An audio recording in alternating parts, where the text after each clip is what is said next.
अस्सलाम वालेकुम dear viewers, आप देख रहे हैं सिंधी टीचर। मैं आपको बुनियादी सिंधी, बेसिक सिंधी, स्टार्टिंग सिंधी, सिंधी कायदे अलिफ बे से पढ़ाने की कोशिश कर रही हूँ। उसके बाद हमने स्टार्ट किया है class 3 to class 7। Sindh text book board के हम कंप्लीट पढ़ चुके हैं। जो चैप्टर पढ़ा है उसका मुकम्मल उर्दू तर्जुमा किया है। उसमें जो भी एक्सरसाइजेस थे, क्वेश्चन आंसर, अल्फाज मायने, अल्फाज जुमले, वो सब सॉल्व हो गए हैं खुलासे। और उसके बाद हमने गाबा सिंधी क्लास 4 वो हम पढ़ चुके हैं विद सॉल्व एक्सरसाइज। फिर व्यूवर्स के रिक्वेस्ट पर ग्रामर सेक्शन स्टार्ट है। ग्रामर सेक्शन भी हमने बिल्कुल बेसिक से स्टार्ट किया है। ग्रामर क्या है, हम ग्रामर क्यों पढ़ते हैं, अक्कर हुरूफ क्या होते हैं, इसम क्या है, ज़मीर क्या है, इस तरह तरतीब से चलता आ रहा है। आज की वीडियो में हम पढ़ेंगे ज़मीर के एक इक़साम के बारे में। ज़मीर है ये भी, और इसकी एक इक़साम है ज़मीर जवाब मौसूल। इसके बारे में हम तफसील से पढ़ेंगे। शुरू करते हैं बिस्मिल्लाहिर्रहमानिर्रहीम।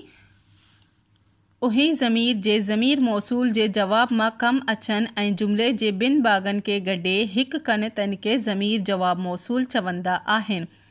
वो ज़मीर जो ज़मीर मौसूल के जवाब में काम आहे और जुमले के दो हिस्सों को आपस में एक करे उसको ज़मीर जवाब मौसूल कहते हैं। अभी यहाँ जो है ज़िक्र है ज़मीर मौसूल के बारे में कि ये ज़मीर जवाब मौसूल जो है ज़मीर मौसूल के जवाब में काम आता है। मतलब ज़मीर मौसूल के बारे में हम अलग वीडियो में पढ़ चुके हैं इससे पहले, तो आप वहाँ जाके देख सकते हैं। ज़मीर मौसूल जो है वो दो जुमलों को आपस में मिलाने को कहते हैं ज़मीर मौसूल, और उसका जो जवाब दिया जाता है, यानी कि दो जुमलों को मिलाकर उसका फिर जवाब दिया जाता है। अगर कोई सवाल पूछे तो उसका जवाब दिया जाता है, तो उसको ज़मीर जवाब मौसूल कहते हैं। मिसाल उहा, तन, सो, सा, सी, तह वगैरह ये अल्फाज इस्तेमाल होते हैं ज़मीर जवाब मौसूल में। मिसाल जिन सा दोस्ती रखजे तन सा निभाएजे, जिसके साथ दोस्ती रखी जाए तो निभाना चाहिए। इसमें क्या आ गया, तन आ गया, आप यहाँ से देख सकते हो। जिनसे दोस्ती रखजे तन सा निभाएजे, जिससे दोस्ती रखी जाए तो उसको निभाना चाहिए। जो बेई लय खड कोडिंदो सो पाण हुनमा किरंदो, जो दूसरों के लिए गड्ढा खोदता है तो वो पहले खुद ही उसमें जाकर गिरता है। सो का मतलब होता है तो सो यहाँ से लिया गया है। सो पाण हुनमा किरंदो, पाण का मतलब होता है वो खुद उसमें गिर जाता है। जेका पेड़ तू डिनी सा गुम थी वई, जो पेन तुमने मुझे दिया वो गुम हो गया।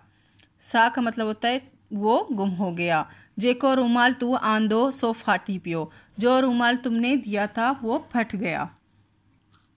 थोड़ा सा मुश्किल है, लेकिन अगर आप इनको याद कर लेंगे कि कौन सा जो है वर्ड कहाँ यूज़ होगा, तो आपको फिर पहचान हो जाएगी कि कौन सा जुमला किस ज़मीर का है। इसमें तन आया है, सो आया है, सा आया है, सो आया है, तो ये जो है ज़मीर मौसूल हैं। इसी तरह ज़मीर जवाब मौसूल हैं, और ज़मीर मौसूल भी आप उसके भी वर्ड ऐसे याद कर सकते हैं कि उनमें कौन कौन से अल्फाज इस्तेमाल होते हैं, तो फिर आपको वो आसानी से समझ आ जाएगा कि ये कौन सी ज़मीर की बात हो रही है। जुमले को आप पढ़ेंगे तो आपको पता लग जाएगा कि ये कौन सी ज़मीर की बात हो रही है। उम्मीद है आपको अच्छे से समझ आ गई होगी। नेक्स्ट वीडियो में हम नेक्स्ट ज़मीर की इक़साम के बारे में पढ़ेंगे। अगर आपको मेरी वीडियो से हेल्प मिलती हो तो please like, share and subscribe कीजिएगा। दोस्तों और क्लासमेट के साथ शेयर ज़रूर कीजिएगा।